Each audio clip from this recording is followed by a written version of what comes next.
Les titres principaux, le Premier ministre Abiy Ahmed s'est entretenu avec le ministère des Affaires étrangères de la République de Turquie.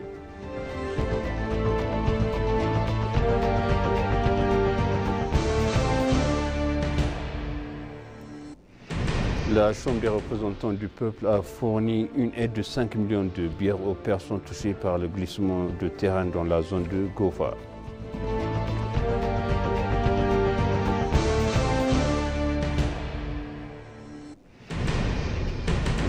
Bienvenue chers téléspectateurs sur ABC, c'est moi Zalal Omorkan avec le journal. Le Premier ministre Abiy Ahmed a exprimé sa tristesse face aux pertes de vies humaines et de dégâts causés par l'horrible attaque terroriste sur une plage populaire de Mogadiscio, la capitale de la Somalie. Déclaration de condoléances du Premier ministre sur sa page de médias sociaux. En cette période difficile, nos pensées vont aux victimes de l'attaque, à leurs familles et au peuple somalien, a déclaré le Premier ministre.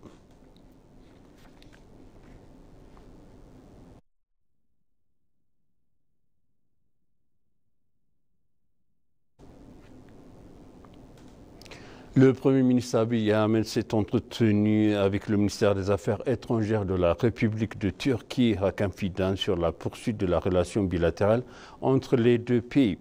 J'ai reçu Hakan Fidan, ministre des Affaires étrangères de la République de Turquie. Nos discussions ont porté sur la poursuite des relations bilatérales entre nos deux pays, a indiqué M. Abiy sur Twitter.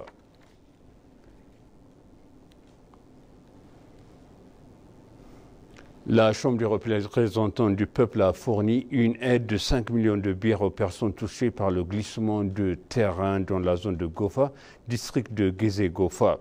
Le vice-président du comité permanent du Conseil sur les organisations gouvernementales du développement, Selachi Kore, qui a remis son soutien, a exprimé sa tristesse face à l'accident.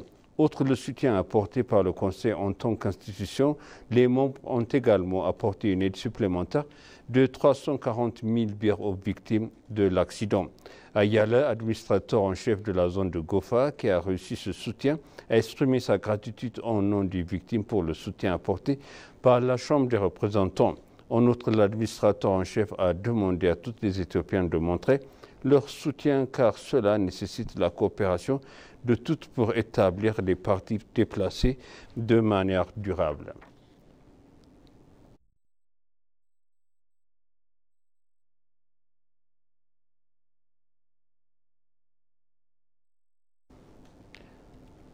La Corée du Sud a fourni une aide humanitaire d'un montant d'1 million de dollars américains en réponse au récent glissement de terrain tragique survenu dans la zone de Gofa, dans la région sud de l'Éthiopie. Dans son communiqué de presse envoyé à l'ENA, l'ambassadeur de Corée du Sud en Éthiopie a déclaré que l'assistance sera fournie par l'intermédiaire de la Fédération internationale de la Société de la Croix-Rouge et de la Croix-Rouge éthiopien.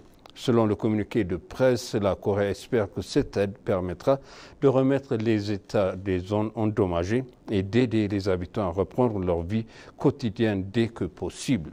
Elle a ajouté que la Corée travaillera en étroite collaboration avec le gouvernement éthiopien et les agences internationales concernées afin d'assurer que l'aide puisse efficacement assister des personnes dans le besoin et contribuer au rétablissement de la stabilité en Éthiopie.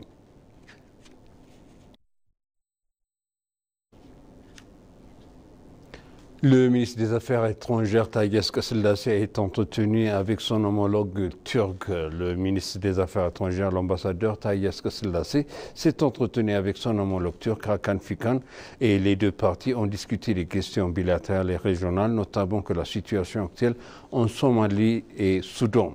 Ils ont réaffirmé la nécessité de travailler en coopération pour la paix et la stabilité dans la Corne de l'Afrique.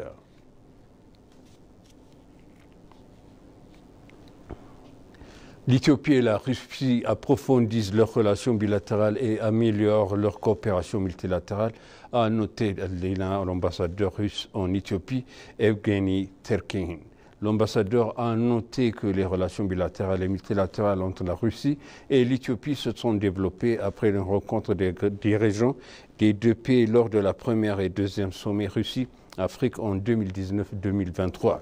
Il a exprimé son optimisme quant au partenariat économique croissant entre les deux pays, soulignant les efforts continus pour accroître le commerce et les investissements. L'ambassadeur a réaffirmé que le BRICS offriront aux pays de meilleures opportunités d'élargissement et de renforcement des relations bilatérales, ajoutant qu'il existe déjà un éventail important et large d'idées interconnectées qui s'articulent. Les deux pays partagent la vision d'un ordre mondial multipolaire fondé sur les droits internationaux et les principes inscrits dans la Charte des Nations Unies.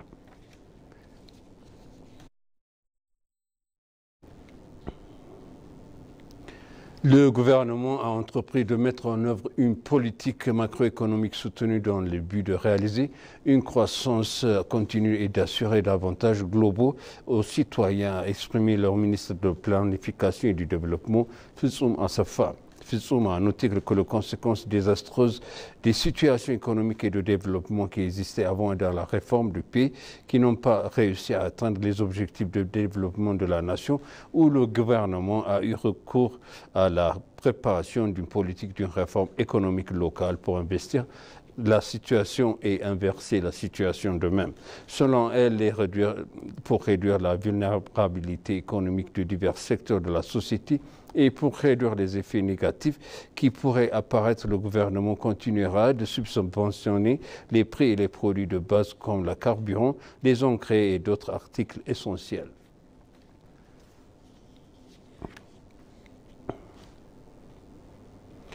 Le ministre des Finances, Ahmed Shideh, a dévoilé que l'augmentation des revenus intérieurs est une question centrale de la réforme macroéconomique et qui est donc nécessaire de collecter autant de revenus que l'économie en gère. Le ministère des Revenus a discuté de la mise en œuvre du plan de l'exercice 2016 et du plan 2017 avec le contribuable et le plus contribuable. Le ministre des Affaires, Ahmed Shideh, a déclaré en même temps maintenir une croissance économique compétitive et productive et accroître le rôle du secteur privé est l'un des objectifs de la réforme macroéconomique complète. Pour sa part, la ministre des Revenus, Annie Alem Nougoussi, a noté que le plus gros contribuable représentant plus de 70% du revenu national total. Selon le ministre, au cours des 6 dernières années, les réformes de recettes collecte auprès du plus haut contribuable ont augmenté.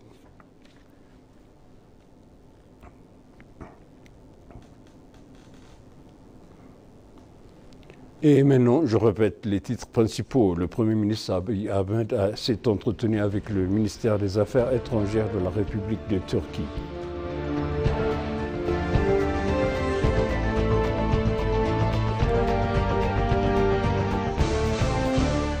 La Chambre des représentants du peuple a fourni une aide de 5 millions de birres aux personnes touchées par le glissement de terrain dans la zone de Gofa. Chers téléspectateurs, ainsi s'achève le journal. C'était moi, Zalal Morkan, avec vous. Et je souhaite une bonne suite de programme.